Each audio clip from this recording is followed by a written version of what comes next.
আমি সম্মানিত আমার মাথার তাজ ওলামাদেরকে জাতীয় ঐক্যের আহ্বান জানাই।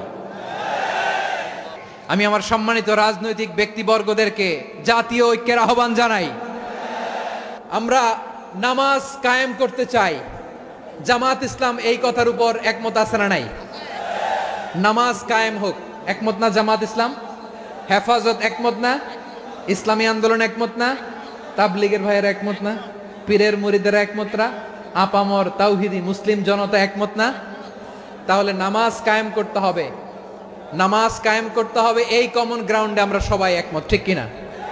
যাকাত আদায় করতে হবে, সবাই একমত, ঠিক কিনা? নারীদের পর্দা করতে হবে, শালীন পোশাক পরতে হবে, একমত সবাই, ঠিক কিনা? বৈষম্য বিরোধী বাংলাদেশ চাই, সবাই একমত, ঠিক কিনা?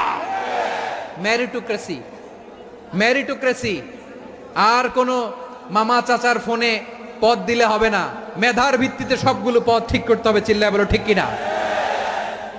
আমরা একমত না? স্বাধীনতা সার্বভৌমত্বের প্রশ্নে আমরা সবাই একমত, ঠিক কিনা?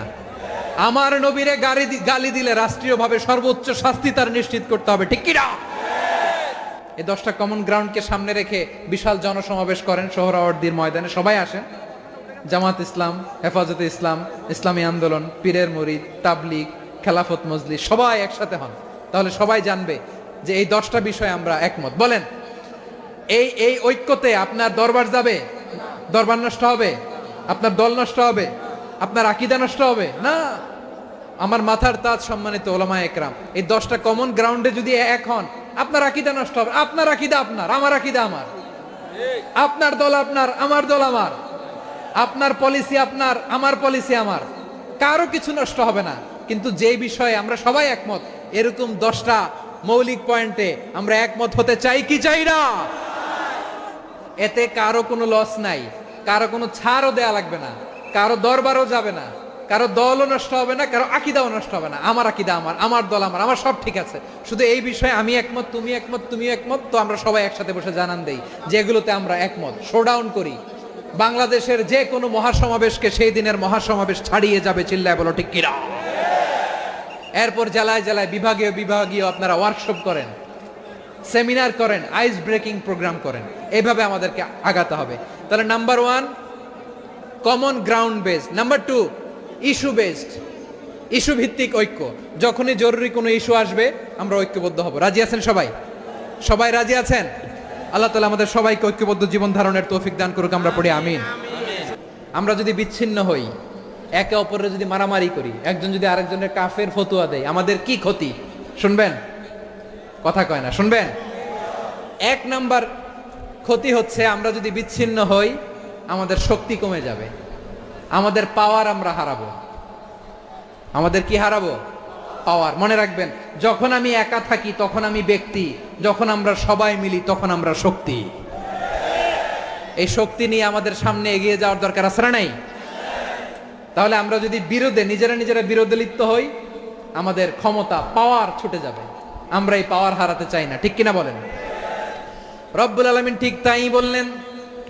রব্বুল আলামিন বললেন, খবরদার, ওয়াতিউল্লাহ ওয়া রাসূলাহু ওয়া লা তানাযাউ ফাতাফশালু ওয়া তাযহাবা রিহুকুম ওয়াসবিরু ইন্নাল্লাহা মা'আস সাবিরিন। আল্লাহর আনুগত্য করো, নবীর আনুগত্য করো, কিন্তু খবরদার নিজেরা বিরোধে লিপ্ত হয়ো না, নিজেরা মারামারি করো না, তাহলে তোমাদের শক্তি কমায় দিবে কে? ফাতাফশালু, তোমরা সাহস হারাবা, ওয়া তাযহাবা রিহুকুম, তোমাদের শক্তি কমে যাবে, পাওয়ার কমে যাবে। তাহলে আমরা যদি নিজেরা মারামারি করি, আমরা নিজেরা যদি বিচ্ছিন্নতায় লিপ্ত হই, আমরা যদি মতানৈক্য করি, তাহলে আমাদের শক্তি কমে যাবে, ঠিক কিনা? আমরা শক্তি কমাবো। আচ্ছা, ছোট্ট একটা বাঁশের কঞ্চি যদি আপনারা দেয়, পায়ের মধ্যে ধাক্কা দিয়ে ভাঙতে পারবেন না? এরকম বাঁশের কঞ্চি যদি 20টা একসাথে জোড়া লাগায় দেয়, ভাঙতে পারবেন? কথা বোঝে নাই মনে হয়। চিকন একটা বাঁশের কঞ্চি দিলে ভাঙা যাবে না?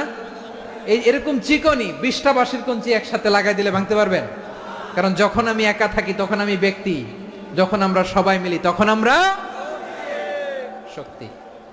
আর কখনো কাউরে কাফের বলে গালি দিবেন? তুই জাহান্নামী বলবেন?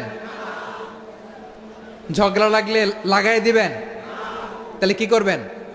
মিলায় দিব। আওয়াজ করে বলেন কি করব? প্রিয় ভাইরা, এই বিরোধ গত 50 বছর তো আমরা দেখেছি। ধর্মীয় অঙ্গন বলেন, সামাজিক অঙ্গন বলেন, রাজনৈতিক অঙ্গন বলেন, এই বিরোধ আমাদেরকে শেষ করে দিয়েছে।